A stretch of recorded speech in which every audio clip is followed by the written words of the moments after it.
welcome back to another live and amplified special episode of the Hoedown Showdown live here at CRS. We got a special guest joining us. We got Scotty Hasting. What's going on, man? What's going on, man? How are you? I'm doing really good. I heard overheard your last interview. This is your first CRS experience? My first CRS, man. It's been crazy. Nice. Are you playing at all, or are you just doing interviews and whatnot? I'm just doing interviews and whatnot right now. Okay. I have a bunch of rehearsal and stuff coming up, but not playing here, not yet. Nice. All right, now, are you based out of Nashville now, or are you still up in the Cincinnati area? Nope, I am. I live here in Nashville. I've lived here for, God, man, over 10 years now. Nice. How was that transition for you? It wasn't bad. I actually, I haven't lived in Cincinnati for a while. I got out of the military and came here because my buddies were coming here to Fort Campbell, and just kind of stayed because I fell in love with Nashville. So that's where you served out of, was Fort Campbell? No, I served out of Fort Riley, Kansas. Okay. And then my guys were coming to Fort Campbell, and I was like, well, that's closer to Cincinnati. I'll drive over there. Why not?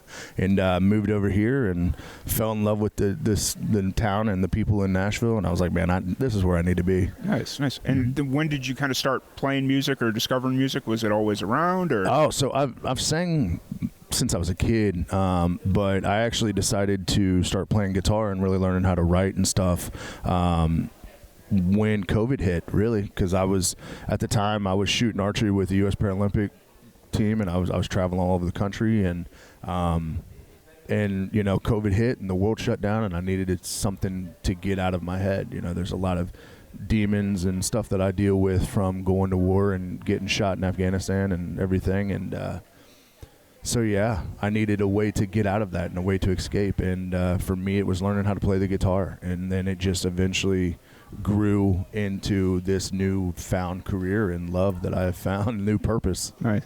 So when you were sitting at home during the pandemic, who were you listening to for like influences and stuff? Oh man, my whole life I've listened to, I grew up in like the 90s, early 2000s, man. So like the 90s, early 2000s country music for me is like, that was the pinnacle of country music. And so that has always, and probably will always be, my biggest inspiration is just that time, that era of country music, because for me that was when country music really told stories, man, and you were able to close your eyes and just see this movie and story unfold, and that's what I try to do with my music now. Oh yeah, for sure. I have a love-hate relationship with the 90s country music just because it wasn't around when I grew up in the 90s, early 2000s like yourself, except we're in South Chicago. It was like, unless it was Dixie Chicks, that was about the extent of the country music we got. And like, you had the offset people that would listen to it every once in a while, but it just kind of wasn't there. And so it wasn't until I went to school down in Southern Illinois that I started like getting introduced to a lot of the like old school guys like Dwight Yoakam, Merle Haggard, and like you name them. It was on our Friday night playlist when we were sitting there drinking beer and all that stuff. Man. So absolutely. So I think I got brought up in the right way. Yeah. According to some people, I guess would be the best way to describe that. So when you started writing during the pandemic, did you start singing at first, or did you start playing guitar at first? Like I said, I've been singing my whole life. Yeah. So it was, I was, of course, like in church, and my mom in the car. Me and my dad used to sing in, the old Garth Brooks cassette tape like that we would just put on replay or repeat over and over again. And I grew up singing, but I wanted to learn how to play the guitar, and actually learning how to write music was something that I had no idea how to do, so I had to look it up on YouTube. I was already learning how to play guitar on YouTube, so I was like, I bet you YouTube could teach me how to write songs too. So that's kind of how I started. And for me, when I write, it's I try to like play something that I love. Yeah. So like if I'm playing the guitar or whatever, if I'm like, oh my God, I love that melody, or I love how that sounds, then I want to write to that. Yeah. So that's usually how I started out. That's cool. That's really cool. Yeah. And so jumping forward, obviously it's not that big of a jump because it's only been a couple of years. That's weird that it's been a couple of years since the pandemic hit. It's wild, man. But you got a new song out now called I'm America or American? I'm America, yes. I'm America. Yeah. What's a song? What can you tell us about the song? Oh, man, this song, so this song was actually written by Phil O'Donnell and Wade Kirby, and it was played for me. And every line of this song is the reason why I joined the military. Yeah. It's an America song that doesn't pick a side, which is beautiful.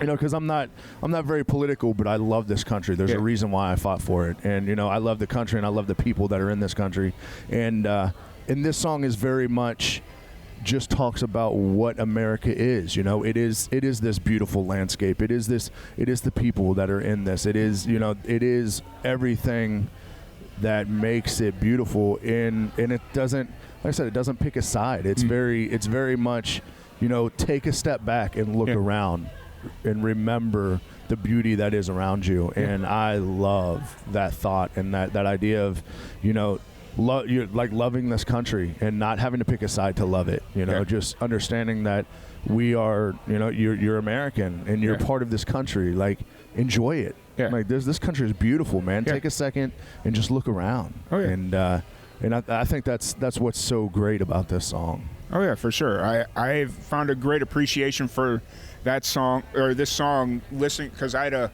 12-hour car ride up from Waco the other day, and so I had a lot of time to listen to a lot of music, and every time I'm America came on, I just started really like getting the song and understanding like I didn't serve because I have CP, so they wouldn't have let me serve even if I wanted to, you know, that whole thing. But I come from a long line of people in my family that did serve World War II and all that stuff. And so I learned a lot from them about this country, and then I also I'm very active in like the international stuff, so I pay attention to like what's going on internationally, and you see like in countries where people say the wrong thing and they're dead, you know, just stuff like that, and that doesn't really happen here. So I mean, we live in an amazing country, we really do. You know, could it be better? Sure. I mean, everywhere could. You know, I mean, everything takes work, but man, at the end of the day, I mean, it's beautiful, and there's a reason why I decided that I wanted to fight for it. And, I appreciate your service for that. Well, thank you. You know, I had a lot of, like I said, a lot of friends, family that serve. So I always appreciate the service members when they come through. Well, thank you, man. I appreciate that. So now that I'm America is out, what's kind of the plan moving forward? Are you touring? Playing? Oh man, you know, I have some dates coming up that I'm going to be out. I actually have in April. I have a show coming up with Parmalee and Chris Jansen, and it's going to be in South Carolina, and it's actually for a veteran organization, which, I mean, veteran organizations where my heart at, man. Like my vets, I want to do everything I can to help them out and be there and play music for them and just try to enjoy a time with them.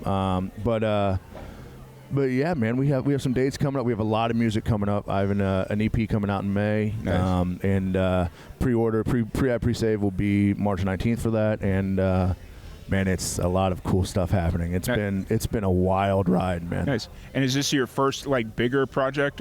Yeah, this is the first multi-song thing that we're doing, and I have 2 singles out right now, and which are incredible, and they're a little bit of me, but this EP is going to be even more of me. So by the end of the day, or by the end of the year, we will have a bunch of music out. That's cool. That's cool. Yeah. And then you're out playing constantly, which is I was just in DC yesterday for an event where we got to play for some VA people in DC. So it was awesome, man. Nice. You get down to Texas at all ever? Or? I actually, not long ago, I did an event with Tunnel to Towers where I opened for Tanya Tucker and Jelly Roll and some others. But man, I want to get back to Texas. I love Texas. Yeah. I want to go back so bad. That is the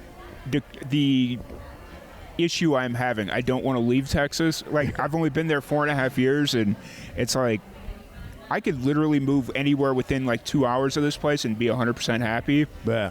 But Nashville, like, it's been calling me for the last 4 years. Yeah. It's like, I mean, Nashville's wonderful, man. I mean, I fell in love with this place and the people, and that's what kind of sold me on Nashville. Yeah.